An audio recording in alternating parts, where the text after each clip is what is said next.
다 같이 조용한 기도를 드리심으로 12월 27일 성년주일 예배를 시작하도록 하겠습니다.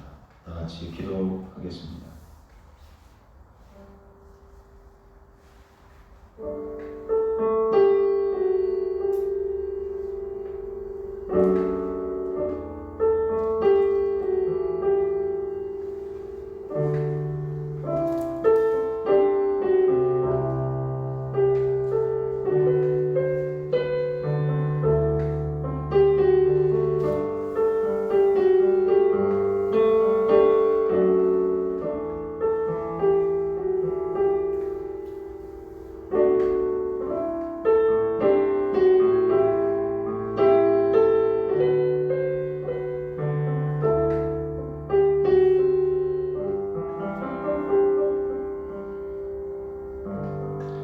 너희는 유혹의 욕심을 따라 썩어져가는 구습을 따르는 옛사람을 벗어버리고 오직 너희의 심령이 새롭게 되어 하나님을 따라 의와 진리의 거룩함으로 지으심을 받은 새 사람을 입으라.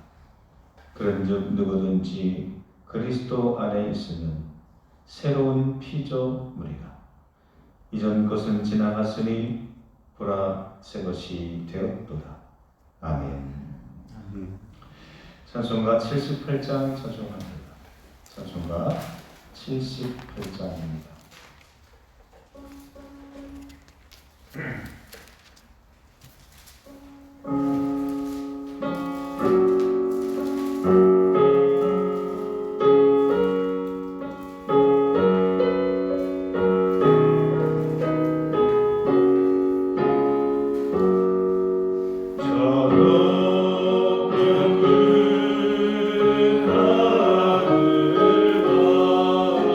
주여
13번 교독하겠습니다.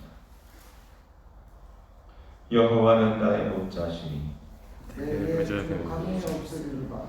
그가 나를 푸른 풀밭에 누이시며 실마른 물가로 인도하시는도다. 내 영혼을 소생시키시고 자기 이름을 위하여 의의 길로 인도하시는도다. 내가 사망의 음침한 골짜기로 다닐지라도 해를 두려워하지 않을 것은 주께서 나와 함께 하시니라. 주의 지팡이와 막대기가 나를 안전하시나이다. 주께서 내 원수의 목전에서 내게 상을 차려 주시고 기름을 내 머리에 부으셨으니 내 잔이 넘치나이다. 내 평생의 선하심과 인자하심이 반드시 나를 따르리니 내가 여호와의 집에 영원히 살리로다. 아멘. 사도신경으로 신앙 고백합니다. 나는 전능하신 아버지 하나님 천지의 창조주를 믿습니다. 나는 그의 유일하신 아들 우리 주 예수 그리스도를 믿습니다. 그는 성령으로 잉태되어 동정녀 마리아에게서 나시고 본디오 빌라도에게 고난을 받아 십자가에 못 박혀 죽으시고 장사된 지 사흘 만에 죽은 자 가운데서 다시 살아나셨으며 하늘에 오르시어 전능하신 아버지 하나님 우편에 앉아 계시다가 거기로부터 살아있는 자와 죽은 자를 심판하러 오십니다. 나는 성령을 믿으며 거룩한 공교회와 성도의 교제와 죄를 용서받는 것과 몸의 부활과 영생을 믿습니다. 아멘.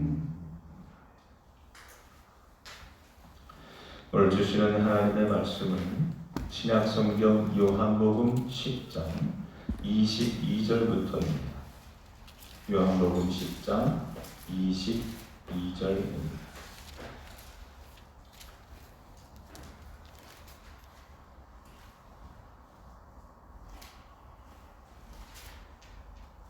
(22절서부터) 마지막 (42절까지) 말씀 제가 읽도록 하겠습니다. 예루살렘의 수전절이 이르니 때는 겨울이라. 예수께서 성전 안 솔로몬 행각에서 거니시니 유대인들이 애워싸고 이르되 당신이 언제까지나 우리 마음을 의혹하게 하려 하나이까. 그리스도이면 밝히 말씀하소서 하니 예수께서 대답하시되 내가 너희에게 말하였으되 믿지 아니하는도다. 내가 내 아버지의 이름으로 행하는 일들이 나를 증거하는 것이거늘 너희가 내 양이 아니므로 믿지 아니하는도다. 내 양은 내 음성을 들으며 나는 그들을 알며 그들은 나를 따르느니라. 내가 그들에게 영생을 주노니 영원히 멸망하지 아니할 것이요 또 그들은 내 손에서 빼앗을 자가 없느니라. 그들을 주신 내 아버지는 만물보다 크시매 아무도 아버지 손에서 빼앗을 수 없느니라. 나와 아버지는 하나이니라 하시되 유대인들이 다시 돌을 들어 치려 하거늘 예수께서 대답하시되 내가 아버지로 말미암아 여러 가지 선한 일로 너희에게 보였거늘 그 중에 어떤 일로 나를 돌로 치려 하느냐. 유대인들이 대답하되 선한 일로 말미암아 우리가 너를 돌로 치려는 것이 아니라 신성모독으로 인함이니 내가 사람이 되어 자칭 하나님이라 함이로라. 예수께서 이르시되 너희 율법에 기록된 바 내가 너희를 신이라 하였노라 하지 아니하였느냐. 성경은 패하지 못하나니 하나님의 말씀을 받은 사람들을 신이라 하였거늘 하물며 하나님 아버지께서 거룩하게 하사 세상에 보내신 자가 나는 하나님의 아들이라 하는 것으로 너희가 어찌 신성모독이라 하느냐. 만일 내가 내 아버지의 일을 행하지 아니하거든 나를 믿지 말려니와 내가 행하거든 나를 믿지 아니할지라도 그 일은 믿으라. 그러면 너희가 아버지께서 내 안에 계시고 내가 아버지 안에 있음을 깨달아 알리라 하시니 그들은 다시 예수를 잡고자 하였으나 그 손에서 벗어나 나가시니라. 다시 요단강 저편 요한이 처음으로 세례 베풀던 곳에 가사 거기 거하시니 많은 사람이 왔다가 말하되 요한은 아무 표적도 행하지 아니하였으나 요한이 이 사람을 가리켜 말한 것은 다 참이다 하더라. 그리하여 거기서 많은 사람이 예수를 믿으니라. 아멘. 아멘. 오늘 말씀은 예수님을 믿는 것이라는 제목으로 말씀과 은혜를 함께 공유하기를 원합니다. 오늘 우리는 긴 말씀을 읽었는데 간단하게 생각할 수 있습니다. 예수님을 믿었던 사람들이 있었습니다. 예수님을 믿지 못했던 사람들이 있었습니다. 각각 그 사람들은 어디에 있었던 사람들이었을까요? 어디에서 만난 사람들은 예수를 믿지 못하고 어디에서 만난 사람들은 예수를 믿는 사람들이었을까요? 그렇다고 한다면 예수를 믿는 사람들은 어떤 사람들이었을까요? 오늘 이런 말씀의 주제를 가지고 은혜를 나눠보고자 합니다. 때는 바야흐로 오늘 22절은 이렇게 시작을 하게 됩니다. 예루살렘의 수전절이 이르니 때는 겨울이라. 수전절, 신약 성경에 딱 한 번 나오는 그런 절기입니다. 수전절. 수전증은 제가 봤는데, 그렇죠? 수전절은 뭘까? 저도 좀 의아했습니다. 수전절이 뭐였지? 한번 몇 번 읽기는 했는데, 그래서 제가 찾아보니까 수전절은 한자로 닦을 숫자에다가 우리가 성전할 때 전, 그리고 절기할 때 절입니다.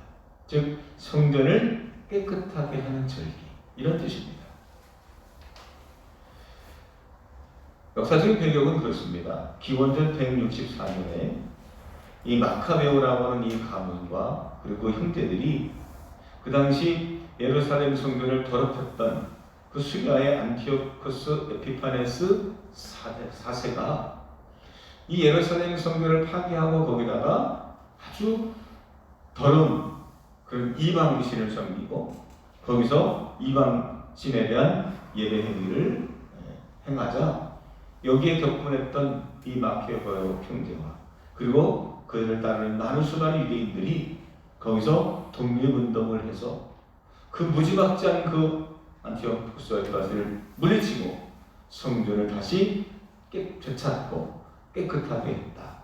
그 역사적인 사건을 기리는 절기가 수전절입니다. 수전절. 불임절도 있죠. 불임절 어떤 의미가 있습니까? 에스더 왕비가 유대인이 말살될 뻔했던데 이거를 위기에서 구원했던 그런 날을 기념으로 한 절기죠. 그래서 우리가 1년 365일 중에서 기념일이 참 많습니다. 공식적인 국가적인 우리가 공휴일이 있고 기념일이 있죠. 그런 것처럼 이 유대인들은 이 종교적인 절기가 유대 절기가 아주 생활화되어 있는 그런 민족입니다. 그 수전절에 일어났던 일입니다. 수전절도 사람들이 성전에 많이 찾아옵니다. 6월절만큼은 아니지만 이 수전절에도 성전에 대한 애착을 갖고 있었던 사람들이 예루살렘 성전에 올라가 빛을 큰 촛대에 빛을 다 밝혀놓고 거기서 그 절기를 지키고 그 의미를 되새기는 그런 때였습니다. 요즘에 수많은 나라 수많은 지역에서 빛의 축제를 많이 합니다. 그래서 그 본래의 의미도 있지만 이것을 그냥 즐기는 사람들, 축제로 여기는 사람들이 훨씬 더 많지. 서울만 가봐도 밤 야경이 멋지지 않습니까? 제가 살던 서울에서는 그런 야경이 없었어요. 그냥 다리는 다리였습니다. 근데 어느 순간 가보니까 다리마다 빛을 제각각이 일어났어요. 그래서 그냥 사람이 건너는 다리가 아니라 볼거리가 있고 사람들이 모여드는 자리가 됐어요. 예루살렘 성전도 이 수련절을 맞이해서 밝게 빛이 여기저기 막 밝게 빛나는 그 예루살렘 성전을 보러 온 사람들이 많이 있지 않았겠습니까? 수련절의 의미보다 그냥 축제처럼 엮는 사람들이 많았던 그때 예수님은 성전에 올라가셨습니다. 기다렸던 듯이 수련절에 올라가셨습니다. 거기서 일어났던 일입니다. 근데 거기서 만난 사람들은 유대인들이었습니다. 유대인들이 예수님께 묻습니다. 당신이 그리스도라고 한다면 다시 한번 좀 우리에게 말씀해 주십시오. 사실 제가 이렇게 좀 점잖게 얘기했지만 굉장히 도전적인 그런 예수님 앞에 심각한 얘기를 심한 얘기를 했을 거예요. 아무리 예수님께서 설명해 주어도 이들은 믿지를 않습니다. 예수님을 인정하지 않습니다. 그렇다고 한다면 예수님을 믿는 사람들은 어떤 사람들일까? 예수님을 믿는 자리는 어떤 곳일까?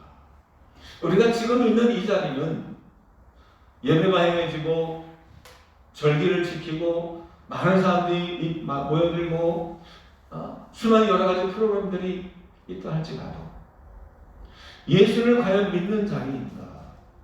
예수는 나의 구주를 고백하는 그런 자리인가? 우리가 한번 이 절기를 맞이하여 마치 수전절이 때는 별이라 마치 이 연말에 우리가 다시 한번 이 예배에 대해서 성전에 대해서 믿음에 대해서 한번 생각해 봐야 될 부분이 아닌가 싶습니다. 그렇게 몇 번이고 많은 논쟁을 펼치며 설명해 주셨지만 수많은 이적과 기적들을 보여주셨지만 믿지 않는 사람들이 있는가 하면 오히려 너무나 쉽게 예수님을 자기 구주로 고백하고 믿는 많은 사람들이 있었던 곳이 있었습니다. 바로 오늘 성경 말씀의 40절 이하에 있는 말씀입니다. 거기만 한번 읽어볼게요. 여기를 중심으로 한번 이야기를 나눠보고자 합니다. 40절부터 42절입니다. 같이 읽습니다. 시작. 다시 요단강 저편 요한이 처음으로 세례 베풀던 곳에 가사 거기 거하시니 많은 사람이 왔다가 말하되 요한은 아무 표적도 행하지 아니하였으나 요한이 이 사람을 가리켜 말한 것은 다 참이라 하더라. 그리하여 거기서 많은 사람이 예수를 믿으니라. 아멘. 예수님이 더 많은 곳을 찾아갔고 더 많은 사람들을 만나고 더 많은 시간을 바쳤던 그 성전 안에 있었던 사람들은 정말 예수를 믿지 않았어요. 심지어 오늘 말씀에도 보면 31절에 유대인들이 다시 돌을 들어 치려하거늘 이번이 한 번이 아니라 그 전에도 있었다는 얘기고 이번도 역시 예수님을 돌로 쳐 죽이려고 하더라는 얘기입니다. 그것도 하나님의 집 거룩한 성전에서 그것도 늘 말씀을 전하고 예배하는 사람들에 의해서 좀 신앙이 좀 있다라고 하는 사람들에 의해서 예수는 이렇게 배척을 받으시고 끝내 십자가에 달려 죽으셨는데 반면에 너무나 쉽게 예수님을 믿는 수많은 사람들은 도대체 어떤 까닭일까? 나는 예수님을 믿는 그 수많은 사람들 가운데 한 사람이라고 이야기할 수 있을까요? 우리에게 그런 믿음을 가지려면 그런 믿음의 삶을 살아가려면 어떻게 해야 될까요? 두 가지를 함께 이야기 나눠보고자 합니다. 첫 번째는 한번 따라합시다. 주님이 중심에 있어야 합니다. 주님이 중심에 있어야 합니다. 할렐루야. 아멘. 여러분 안에, 여러분들 마음속에, 여러분들 삶의 중심에 주님이 주인 되어 주시기를 주님의 이름으로 축원합니다. 아멘. 안티오코스가 유대를 침공해서 유대인들을 무지막지하게 탄압을 했습니다. 그래서 할례를 행하면 무조건 사형. 그리고 성전을 매춘물로 만들었습니다. 아니 어떻게 성전을 매춘물로 만들까? 흔한 일이었습니다. 왜? 그 당시 이방의 종교들은 성행위와 예배행위가 결합되어 있는 그런 이방 종교들이 많았기 때문에 그래요.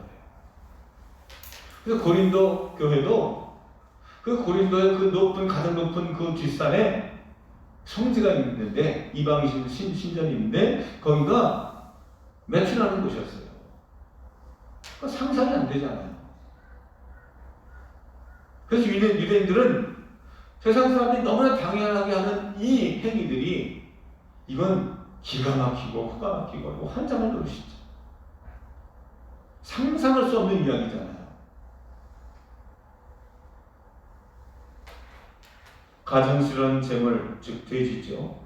예루살렘 제단에서 그 제물로 자기들의 신에게 제사를 드린 이런 일들 때문에 마카베오인들은 거기서 유대인들을 귀형을 하고 그 무지막지한 안티오코스 에피파네스 사제를 끝내 물리치고 자유를 획득할 수 있게 되었습니다.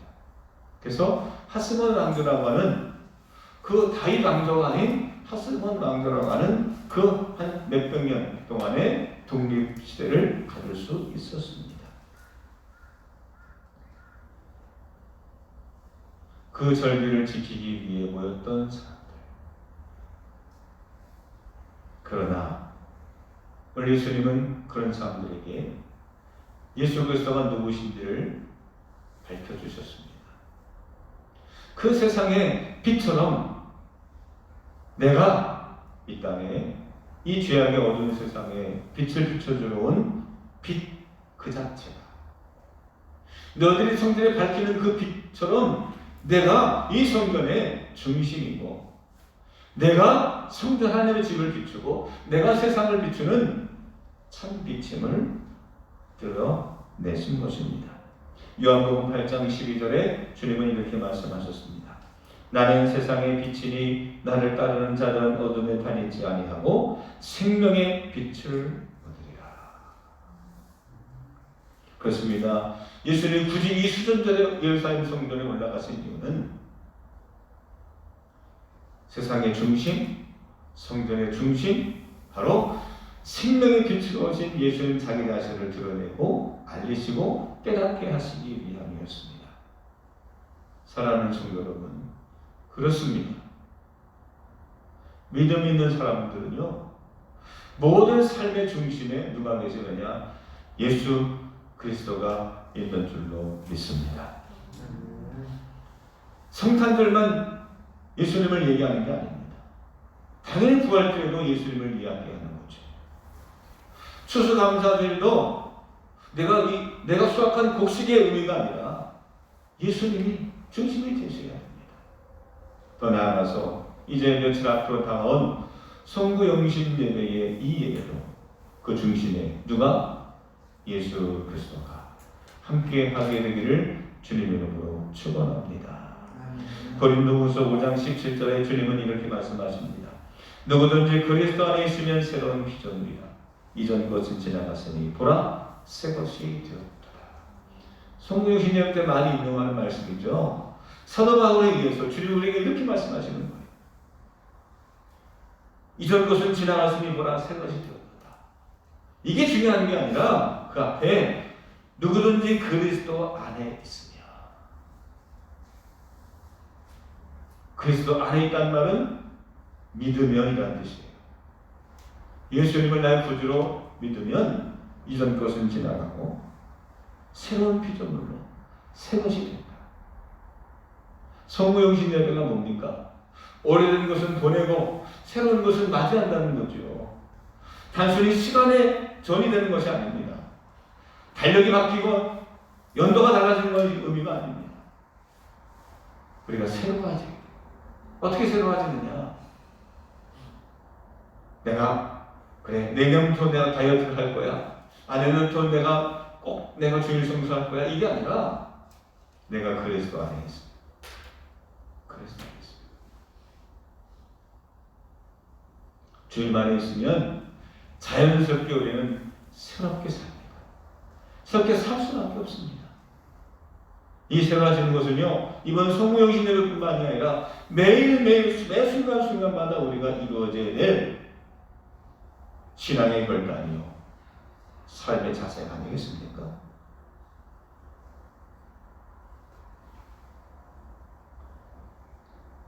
예수님이 이 사람들을 만났던 곳은 더 정확하게 솔로몬의 행각이었습니다. 오늘 23절 말씀을 보면 예수께서 성전 안 솔로몬 행각에서 거니시니, 거닌다는 말은 이렇게 거기를 배회했다는 뜻입니다. 거기를 왔다 갔다 거기를 중심으로 머물렀다는 얘기입니다. 솔로몬의 행각은요, 예루살렘 성전의 동쪽에 있는 지붕이 있는 주랑입니다. 주랑이 뭐냐면 그 서양의 이 건축에 보면 이렇게 성당 같은 데 가보게 되면 이렇게 기둥이 쫙 있어요. 그렇죠? 기둥 옆에 지붕이 있는 가려진 곳이 있어요. 그 주가 기둥 주자입니다. 랑자가 주렁주렁 할 때 그 랑자예요. 그 기둥이 주렁주렁 쫙 포도송이처럼 쫙 일렬로 있는 그 복도 아래를 말하는 거예요. 여기 어디냐? 사람들이 햇빛을 피하고 비를 피하고 피할 수 있는 곳이. 그래서 자연스럽게 거기는 사람들이 모여들고 자연스럽게 거기서 하나님의 말씀을 가르치는 교육기관 같은 공부방처럼 강의실처럼 사용되는 곳이 성전의 주랑 솔로몬의 행각이었어요. 저는 그 성전에서 하나님의 말씀을 가르치기 위해 그 자리로 갔었습니다. 그런데 아무리 가르치심을 나누어도, 아무리 예수님께서 자기 자신을 밝혀도 거기서 만난 사람들은 예수님을 인정하지 않습니다. 예수님을 믿지 않았습니다. 심지어 아까 말씀드린 대로 예수님을 돌로 쳐 죽이려고 합니다. 예수님은 그곳에서 빠져나오실 수밖에 없었습니다. 사랑하는 성도 여러분, 내가 있는 곳에 주님은 혹시 함께 계십니까? 혹시 주님께서 나에게서 빠져나가려고 하지는 않으십니까? 왜 그렇습니까? 왜 이들은 주님을 믿지 못했을까요? 주님은 이렇게 한마디로 정의를 하십니다. 너희는 내 양이 아니기 때문에. 26절을 한번 읽어볼까요? 26절 본문 시작. 너희가 내 양이 아니므로 믿지 아니하는도다. 27절도 내 양은 내 음성을 들으며 나는 그들을 알며 그들은 나를 따르느니라. 아멘. 요한복음 10장의 가장 중요한 주제가 뭡니까? 선한 목자예요. 주님과 우리와의 관계가 어떤 관계냐? 목자와 양의 관계라는 거예요. 너희들 왜 나를 믿지 않느냐?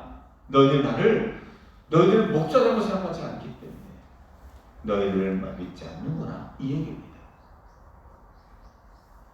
양의 중심은 목자이죠.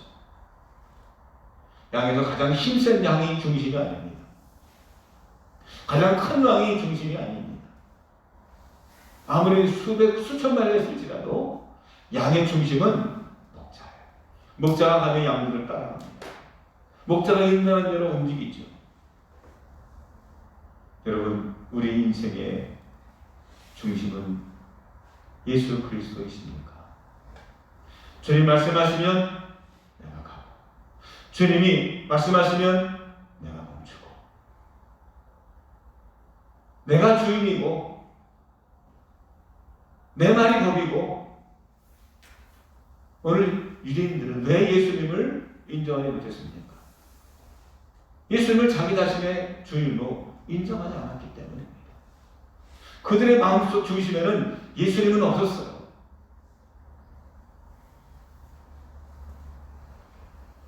예수님께서 누누이 말씀하신 것은 내가 세상의 빛이다. 내가 너희들의 생명의 양식이다. 안식일의 주인은, 인자는 안식일의 주인이다. 다 무슨 말입니까? 모든 것의 중심에는 예수 그리스도가 있다는 거예요. 우리의 생명의 중심도 예수님, 우리의 신의 거침도 예수님. 모든 것의 중심, 추수감사절이든 수전절이든 부활절이든 어떤 절이든 내 생일이든 돌잔치든 우리의 중심은 예수 그리스도 있음을 믿고 고백하는, 믿음이 없는 자가 아닌 믿는 자들 되시기를 주님의 이름으로 축원합니다. 네. 할렐루야. 아멘. 두 번째, 예수님을 믿는 것은 어느 것입니까? 한번 따라합시다. 회개의 자리에 주님이 계십니다. 회개의 자리에 주님이 계십니다. 주님이 그 예루살렘 성전을 나오셔서 어디로 가셨느냐? 오늘 말씀 40절의 말씀을 제가 읽어보면, 다시 요단강 저편 요한이 처음으로 세례 베풀던 곳에 가사 거기 거하시니. 자, 아까 23절에 예수께서 성전한 솔로몬 행각에 거니시니 그랬거든요. 거닌다는 건 뭐예요? 왔다 갔다 했다는 거죠. 왔다 갔다. 반면에 40절에 거기 거하시니 할 때 그 거한다는 건 뭐예요? 한 곳에 딱 머물러 계시는 거예요. 여기 있어야 될까 말까 이게 아니라 왔다 갔다 하는 게 아니라 딱 거기 가서 그냥 정착한 거예요. 거주지가 뭡니까? 내가 주거하는 곳이에요. 내가 때가 되면 여기 와서 자고 먹고 가장 편안한 곳 어디냐? 거주지입니다. 예수님은 다시 그곳에 오셔서 거하셨어요. 이 말 한마디만 봐도, 거니시니와 거하시니만 봐도 예수님의 마음이 어디에 있는지, 예수님이 어디를 더 편안해 하셨는지를 비교할 수 있어요. 왜 예수님은 거기에 거하셨습니까? 왜 예수님이 거기에 머무셨습니까? 42절에 결론적인 얘기지만 많은 사람이 예수를 믿습니다. 믿음의 문제였어요. 거기에 어떤 사람이 있느냐가 중요하잖아요. 거기에 얼마나 많은 사람이 있느냐가 중요하잖아요. 많은 사람이 있었다고 하지만 그 예루살렘 성전 거기보다 더 많았겠습니까? 강가인데 예루살렘 성에서 한참 내려와서 저 밑에 그냥 요단강 강가예요. 요단강이 한강 같은 곳이 아닙니다. 그냥 쫄쫄 흘러가는 그런 시내 같은 곳이에요. 거기에 사람들이 많이 있어야 얼마나 있겠습니까? 그런데 예수님은 성전에서 만난 사람들보다 여기서 만난 사람들이 편하고 더 많게 느껴졌어요. 왜였을까요? 예수를 믿는 사람들. 성전 안에서는 그렇게 자기 자신을 외쳐도 끝끝내 믿지 아니하고 영접하지 아니하고 다시 돌려쳐 죽이려고 하는, 마침내 예수를 죽이려고 하는 거기에 혈안져 있는 사람들이었는데, 거기에는 종교인들도 있었습니다. 거기는 말씀에 대해서 패락한 사람도 있었습니다. 그에 반해서 이 요단강가에는 못 배운 사람, 못 가진 사람, 죄인들, 평민들, 무시당하는 사람들, 소외계층들.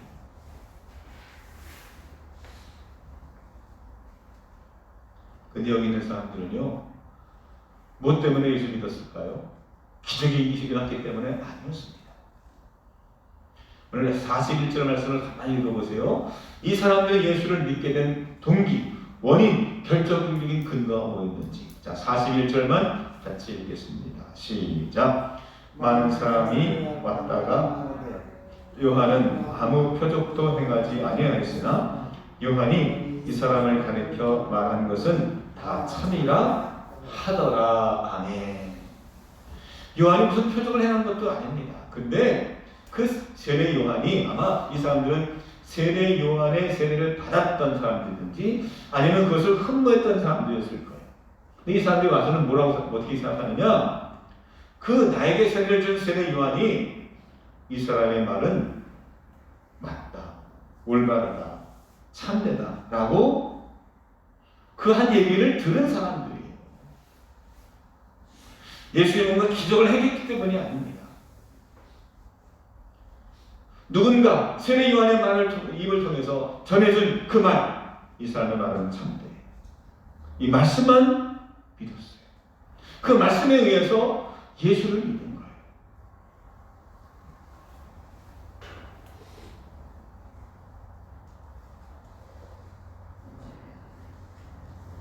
이들은 성경에 있었던 사람도 아니었습니다. 특별히 종교적인 사람들도 아니었습니다. 이 사람들은 뭔가를 가지고 있었던 사람들이 아니었습니다. 그럼에도 불구하고 여기 있는 많은 사람들은 예수님을 너무나 쉽게 믿었어요. 어처구니 없게 믿었어요. 그렇게 예수님께서 몇 번이고 전하고 설명해주고 해석해주고 말씀을 이용해가면서 전했음에도 불구하고 전혀 소귀의 경기처럼 믿지 않는 사람들에 비해서 이 사람들은 죽은 세례 요한이 전한 그 말만으로도 예수를 믿었다는 거예요. 예수를 직접적으로 만나거나 예수님 큰 경험을 하거나 예수님에게 큰 놀라운 이적을 경험하지도 않은 이 사람임에도 불구하고 여기 있는 수많은 사람들이 예수를 너무나 쉽게 믿었어요. 여러분 이렇게 믿어야 합니다. 어렵게 믿으려고 하지 마세요. 나에게 뭔가 큰 기적이 일어나야 되고 내가 뭔가 큰 깨달음이 일어나야 되고 내가 엄청난 뭔가 좋은 일을 경험해야 그제서야 믿는 것. 이런 일들은요 로또 복권만큼 희박해요. 그걸 기대하지 마세요. 하나님 나에게 큰 재물을 주시고 내가 성공하게 되면 내가 예수 믿겠습니다. 그런 사람도 있겠죠. 근데 그렇게 믿더라도 그 기적이 흐지부지 되면 믿음을 떠나는 사람들은 수도 없이 많이 봤습니다. 그들은 예수를 믿는 게 아니죠. 예수님의 기적을 믿었죠. 반면에 이들은 아무런 믿음의 조건이 없음에도 불구하고 믿었어요. 너무나 쉽게 믿었어요. 예수님도 이렇게 말씀하십니다. 동그라미 4번에 보시면 12년 동안 혈루증 앓던 여인이었어요. 그 사람이 이렇게 말합니다. 두려워하지 말고 믿기만 하라. 그리하면 구원을 얻으리라. 믿기만 해라. 믿기만.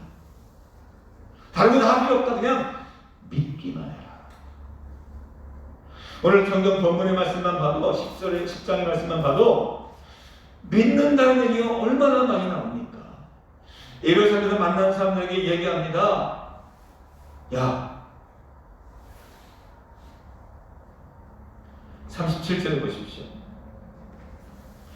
만일 내가 내 아버지의 일을 행하지 아니하거든 나를 믿지 말려니와 내가 행하거든 나를 믿지 아니할지라도 그 일을 믿으라. 나를 못 믿었더라도 내가 한 그 일이라도 믿어라.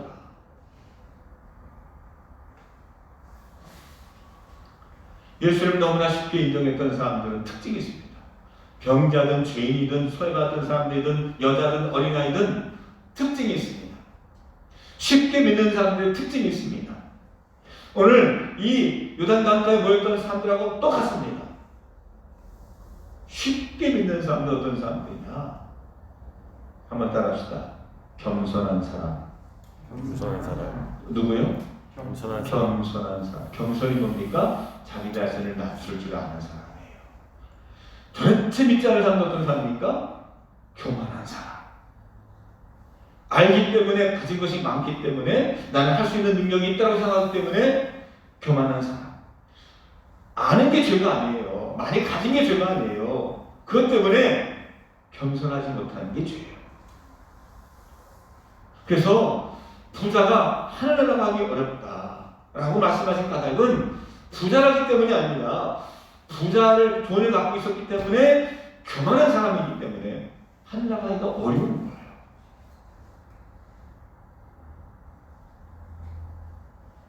겸손이란 무엇입니까?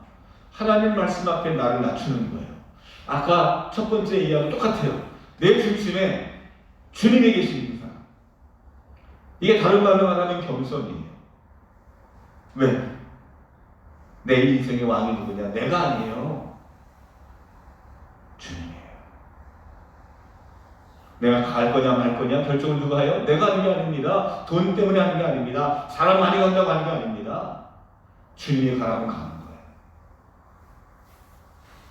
주님이 내 인생의 중심이고, 그럼 주님의 말씀 앞에 내 인생을 그 밑에 둘 수 있는 사람, 그게 진짜 겸손 아닐까요? 마태복음 18장 4절에 주님은 말씀하십니다. 누구든지 이 어린아이와 같이 자기를 낮추는 사람이 천국에서 큰 자니라. 자기를 낮추는 사람, 겸손이죠. 어디에? 하나님 말씀 앞에 자기를 낮추는 사람. 하나님 말씀을 얘기하면서도 그 말씀 위에 있는 사람이 있습니다.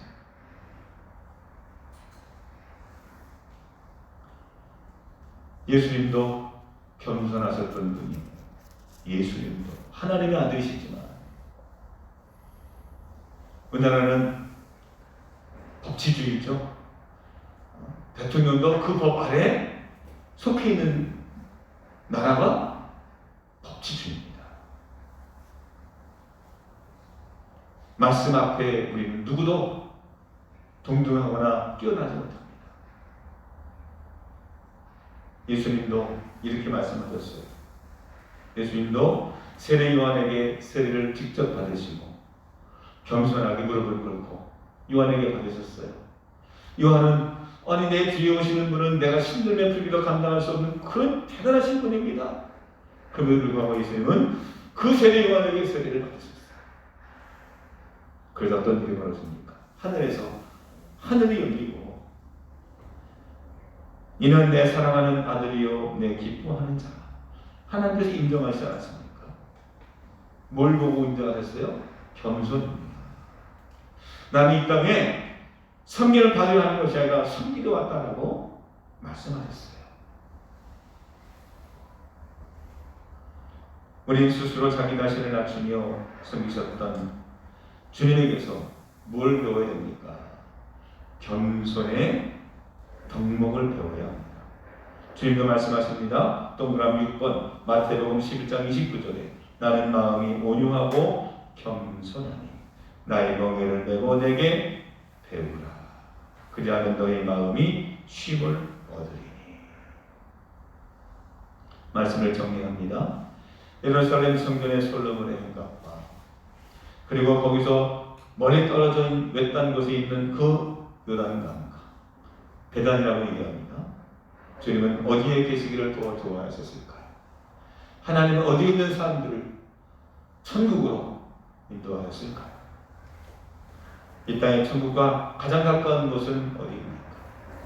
성전 아니든 성전 밖이든 주님을 나의 구주로 고백하는, 그래서 믿음으로 주님은 나의 주님이십니다 고백되어지고 내 삶을 거기에 따라가는 믿음의 자리, 은혜의 자리, 축복의 자리, 천국과 가장 가까운 이런 들의 자리가 되기를 주님의 이름으로 축원합니다. 기도하겠습니다.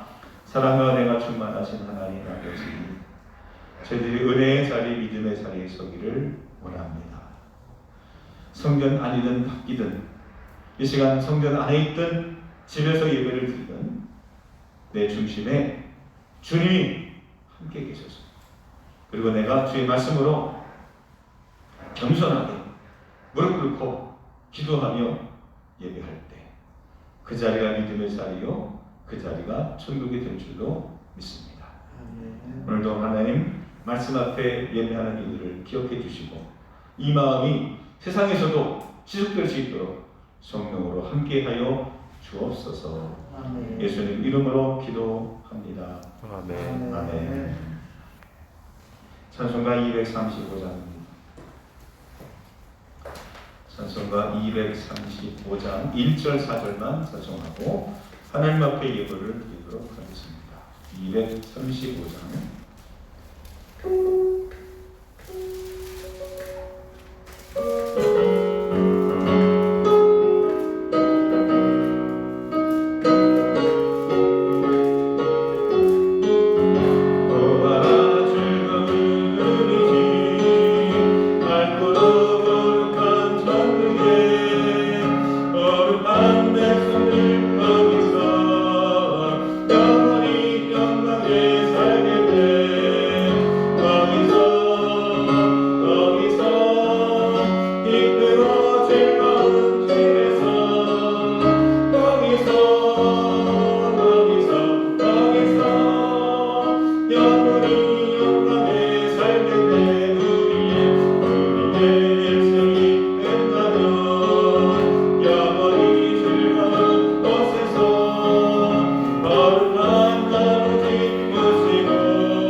광고 말씀을 먼저 드리도록 하겠습니다. 오늘은 송년 주일로 예배를 드리고 있습니다. 우리 마지막 주일이죠. 그리고 이번 주 목요일 밤에 되겠네요. 12월 31일 우리 밤에는 송구영신 예배를 드리는데 송구영신 예배조차도 비대면 우리 생중계로 우리 드려야 될 것 같습니다. 여기 사회적으로 굉장히 아직도 안정화되지 못한 이 시기에 여러분 비록 가정에서 우리 송구영신 예배를 드리지만 가족 간에 함께 이 시간에 아마 길지 않을 것 같아요. 안수식도 없고 말씀 카드도 나눠드리지 못하지만 우리가 그 시간을 하나님께 드리는 첫 시간을 하나님께 예배하는 그 시간에 함께 우리가 인터넷으로 또 영상으로 함께 만났으면 좋겠습니다. 말씀 카드는 본당 헌금 봉투함에 제가 이렇게 진행해 놓을 테니까 거기서 자유롭게 언제든지 여러분들이 가져가시면 되겠습니다.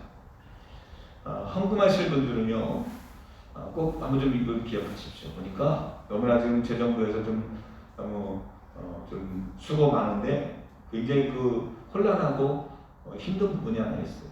그래서 이체를 하시게 되면 그걸 각각 정리해서 이제 수합을 해서 정리를 하게 되는데 2번 일을 하게 됩니다. 매주마다. 그래서 이렇게 하면 됐습니다.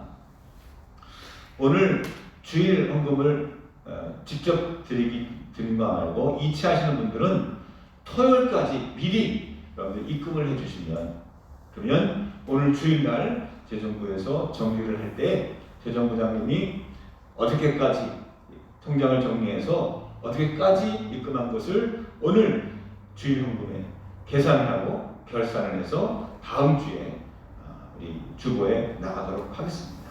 그래서 지금 오늘 입금하신 것들은 결과적으로 언제 나가느냐? 2주 후에 주보에 나가게 되는 거죠. 왜? 다음 주에 결산이 되니까. 그래서 재정부에서 이제 행정 처리를 할 때 주일날 예배 끝나면 바로 하니까.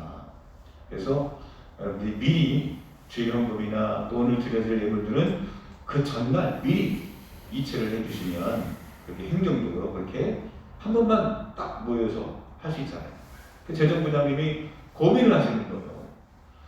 주중에 갔다 오면 또 누가 들어와 있고 주중에 주일날 딱 결산했는데 그 시간에 주일날 또 이체를 하게 되면 이걸 또 입력을 해야 되니까 주중에 와서 또 해야 되고 또 헌금을 개수하는데 아무나 누구나 고칠 수 없거든요. 저도 마찬가지예요. 저도 교회 헌금에 대해서는 제가 아무렇게나 고치지 않습니다. 재정부 여러분들이 같이 있는 자리에서 고치고 변경하고 결산하고 그러거든요. 그래서 재정부장님 너무 그걸 부담스러워하시는 거예요. 이걸 어떻게 해야 되나. 그래서 제가 어제 얘기를 했죠. 그래서 그렇게 주일 헌금은 이체를 할 경우에 전날까지 이체를 해주시면 우리 그 다음 주일에 그렇게 결산을 해서 조보에 나가도록 하겠습니다.